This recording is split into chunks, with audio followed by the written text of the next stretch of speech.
வணக்கம். நான் உங்கள் அன்பான சயின்டிபிக் வேதிக் அஸ்ட்ராலஜர் அஸ்ட்ரோரஞ்சி பேசுகிறேன். நல்லது நினைப்போம், நல்லதே நடக்கும். தொடர்ந்து நம்மளோட சேனல்ல வரக்கூடிய வீடியோஸ் பார்த்துட்டு இருப்பீங்க நம்புறேன். அறிவியல் சார்ந்த ஜோதிட கருத்துக்களை நம்ம கிட்ட இருந்து பாக்குறீங்க. சயின்டிபிக் வேதிக் அஸ்ட்ராலஜி முறையில எப்படி நம்மளுடைய போன ஜென்மத்தில் செய்த பாவ புண்ணியங்கள் இந்த பிறவியில் நமக்கு சாதகமான பலன்களையும் சாதகமற்ற பலன்களையும் வாழ்க்கை சூழல்கள் நம்ம கண் முன்னாடியே நமக்கு எப்படி சாதகமாகவும் சாதகமற்றதாகவும் உருவெடுக்குதுங்கிறது ஒளி தத்துவ அடிப்படையில சயின்டிபிக் வேதிக் அஸ்ட்ராலஜி முறையில நம்ம பார்த்து கொண்டிருக்கிறோம். அந்த வகையில இந்த வீடியோல நம்ம என்ன பார்க்க போறோம்னா, கன்னி லக்னத்துல பிறந்தவங்களா இருந்தாலும் சரி, கன்னி ராசியில பிறந்தவங்களா இருந்தாலும் சரி, உங்களுடைய கர்ம பலன் எப்படி செயல்பட போகிறது, உங்கள் ஜாதகத்தில் இருக்கக்கூடிய கிரகத்தின் திக்பலம், ஸ்தானபலம், திருக்பலம், மற்ற அமைப்புகள் பொறுத்து எப்படி உங்களுடைய கர்மா போன ஜென்மத்தில் செய்த நீங்கள் பாவ புண்ணியங்கள் இந்த வாழ்க்கையில் நீங்கள் பிறந்த தேதி, பிறந்த நேரம், பிறந்த ஊரை வைத்து வரக்கூடிய அந்த உங்களுடைய ஜாதகத்தை பொறுத்து எப்படி உங்க கர்மா செயல்படுகிறதுங்கிறது நம்ம தெரிஞ்சுக்க போறோம். அதற்கு முன்னாடி இந்த சேனலுக்கு ஃபர்ஸ்ட் டைம் வரவங்க மறக்காம சப்ஸ்கிரைப் பண்ணுங்க. ஸோ தொடர்ந்து நம்மளுடைய வீடியோஸ் எல்லாம் உங்களை அடைந்து அது மூலமாக நீங்கள் பயன் பெறலாம். இப்ப பாத்தீங்கன்னா, கன்னி லக்னத்துல பிறந்தவங்களா இருந்தாலும் சரி, கன்னி ராசியில பிறந்தவங்களா இருந்தாலும் சரி, உங்களுக்கு மிகவும் முக்கியமான ஒரு கிரகம் என்னன்னு கேட்டீங்கன்னா புதன். மெர்க்குரி என்று சொல்லப்படுகிற புதன் தான் மிகவும் உங்களுடைய வாழ்க்கை தரம் எப்படி இருக்க போகிறது, உங்களுடைய வாழ்க்கை மேலையும் கீழையும் போகக்கூடியதா, அல்லது சீரான பாதையில போகக்கூடியதா, அல்லது ஃபினான்ஷியல் ஆஸ்பெக்ட்ஸ் எப்படி இருக்க போகிறது, உங்களுடைய உடல் நலம் எப்படி இருக்க போகிறது, மனநலம் எப்படி இருக்க போகிறது, நீங்கள் முடிவெடுக்கும் தன்மை எப்படி இருக்க போகிறது, எல்லாமே புதனின் நிலைமையை பொறுத்து நம்ம பார்க்கலாம். உங்களுடைய கர்மா எப்படி செயல்படுதுங்கிறது நம்ம தெரிஞ்சுக்கலாம். இப்ப புதன் பாத்தீங்கன்னா ஓரளவுக்கு வழுத்து, அதாவது கண்ணிலேயே ஆட்சி பலத்தோடையே அல்லது மிதனத்துல ஆட்சி பலத்தோட அப்படி இருந்தாலும் சரி, அதே சமயத்துல ஒரு குருவின் பார்வை, சுக்கரனோட சேர்க்கை பார்வை, பௌர்ணமி சந்திரனோட தாக்கங்கள் அப்படிங்கிற ஒளி கிரகமாகிய சுப கிரகமாகிய குரு, சுக்கரன், சந்திரன் போன்ற கிரகத்தின் தாக்கம் பெறக்கூடிய புதனாக இருந்துவிட்டால் நீங்கள் கொஞ்சம் மேலான வாழ்க்கையை வாழக்கூடிய ஒரு அஃப்ளூவன்ட் லைஃப் ஸ்டைல், ஒரு ஆவரேஜ் லைஃப், ஆவரேஜ் ஜாதகரோட கொஞ்சம் எபோ ஆவரேஜா வாழக்கூடிய அமைப்புகள், கொஞ்சம் எல்லா விஷயத்திலுமே கொடுத்த வச்சு மகராசனாக இருக்கக்கூடிய ஒரு லக்கி ஃபெலோவா இருக்கக்கூடிய அமைப்புகள் அது காட்டுது.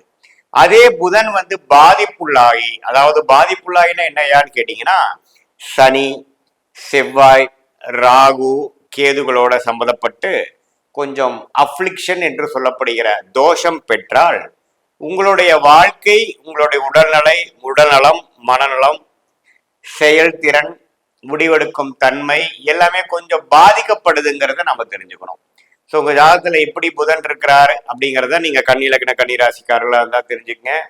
நீச்சமா இருக்கிறாரா, உச்சம் பெறுகிறாரா, எந்த பாவ கிரகத்தின் தாக்கத்தில் இருக்கிறாரா, அல்லது சுப கிரகத்தின் தாக்கத்தில் இருக்கிறாராங்கிறத பார்த்துக்கணும். ஸோ புதனின் தன்மை, நிலைமை மிகவும் முக்கியங்கிறது நீங்க முதல்ல தெரிஞ்சுட்டீங்க. அடுத்தபடியா உங்களுக்கு மிகவும் முக்கியமான கிரகம் பாத்தீங்கன்னா ராஜ யோகத்தை கொடுக்கக்கூடிய கிரகம். எந்த கிரகம் நன்றாக இருக்க வேண்டும் உங்க ஜாதகத்துல, ஆட்சி, உச்சம், திக்பலம், ஸ்தானபலம் அப்படிங்கிற ஒரு நல்ல ஒரு அமைப்புல இருந்து ஒரு சுப பார்வை பெற்று இருக்கும் பொழுது ராஜயோக கிரகங்கள் ஒண்ணுமே கொட்டி கொடுக்கக்கூடிய அமைப்புகள் இருக்கு.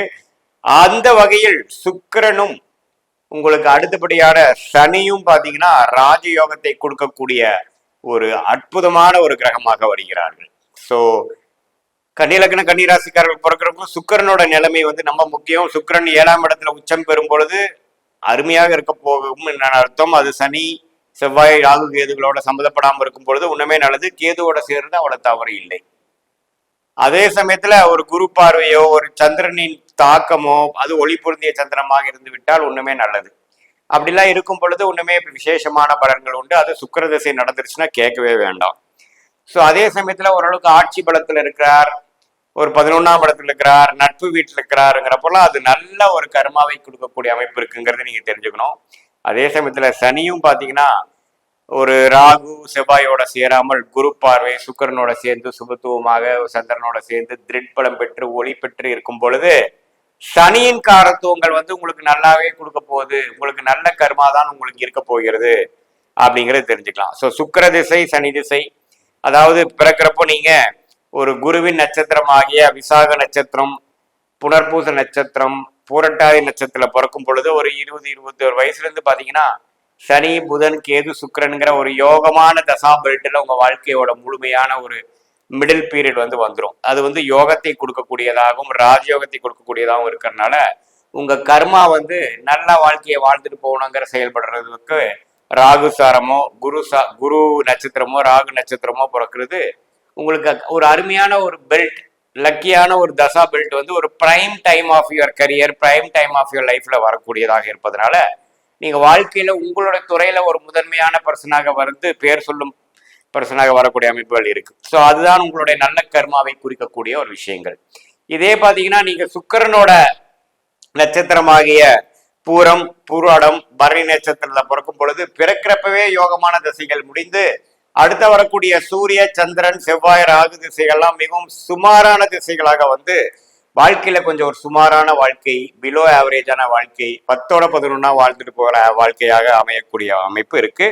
பட் இதுல கிரகங்கள் ஆகிய சூரிய சந்திர செவ்வாய் ராகு கிரகங்கள் எப்படி இருக்குன்னு பார்க்கணும். நம்ம பாதிப்பு இருந்தா ஒண்ணுமே நம்ம நான் சொன்ன சாதகமற்ற பலன்கள் அதிகமாகவும், ஓரளவுக்கு குரு சுக்கிரன்கிற ஒரு சுப பார்வை பெற்று சுப தொடர்பு பெற்று ஓரளவுக்கு ஸ்தான பலத்தோடு இருக்கும் பொழுது ஓரளவுக்கு பரவாயில்லைங்கிற மாதிரி ஒரு வாழ்க்கையும் இருக்கு. ஸோ நீங்க எந்த தசா பெல்ட்ல வந்து ஒரு prime time of your career like 20-25 இயர்ஸ்ல இருந்து ஒரு 55-60-65 வயசு வரைக்கும் நீங்க எந்த மாதிரி ஒரு பெல்ட்ல வாழ போறீங்க?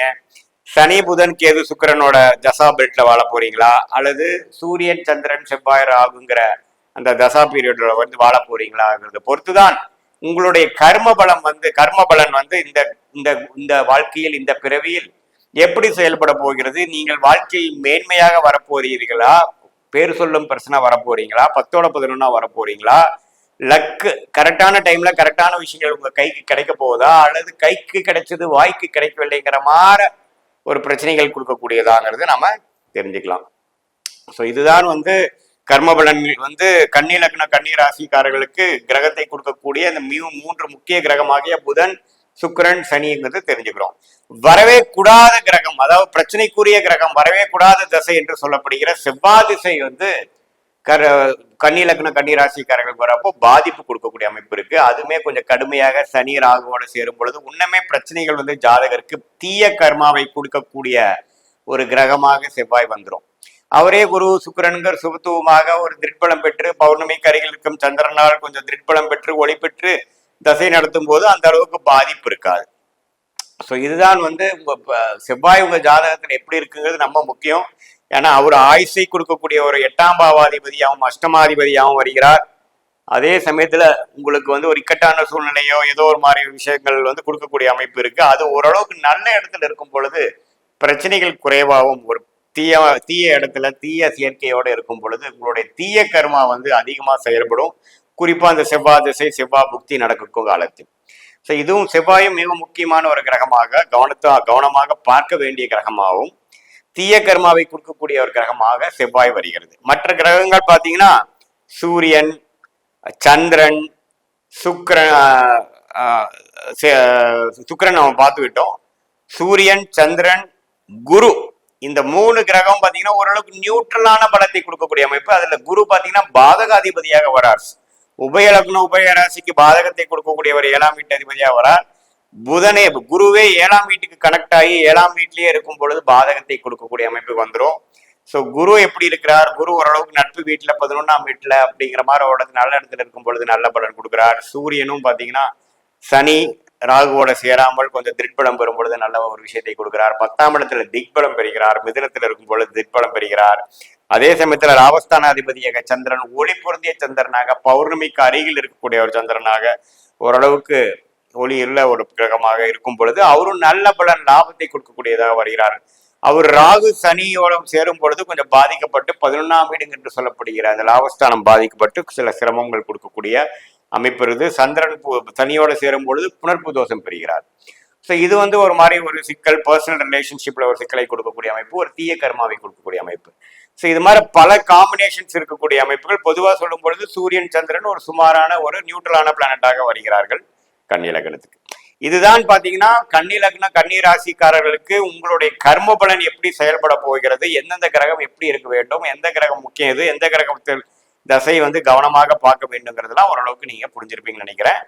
இது பொதுவான ஒரு கர்ம பலனை கொடுக்கக்கூடிய ஒரு கருத்தை ஒழிய உங்கள் ஜென்ம ஜாதகத்தில் டிகிரி அளவில் பார்த்து சயின்டிபிக் வேதிக் அஸ்ட்ராலஜி முறையில ஒரு கிரகம் எப்படி இருக்கு, எவ்வளவு பக்கத்துல இருக்கு, யார் யாரை பாக்குறாங்க, நீங்க பிறக்கிறப்போ நவம்சம் எப்படி இருந்ததுங்கிற மாதிரி துல்லியமாக பார்க்கும் பொழுது உங்களுடைய immediate future, long term future எப்படி இருக்க போகிறதுங்கிறது துல்லியமாக எடுத்து அதுக்கு தகுந்த ஒரு நல்ல முடிவுகளை எடுத்து உங்களுடைய வாழ்க்கை பொட்டன்ஷியலை கண்டிப்பாக ரீச் பண்ணி நீங்கள் உங்கள் வாழ்க்கையில் வெற்றி அடையலாம் என்பதை நான் கேட்டுக்கொள்கிறேன்.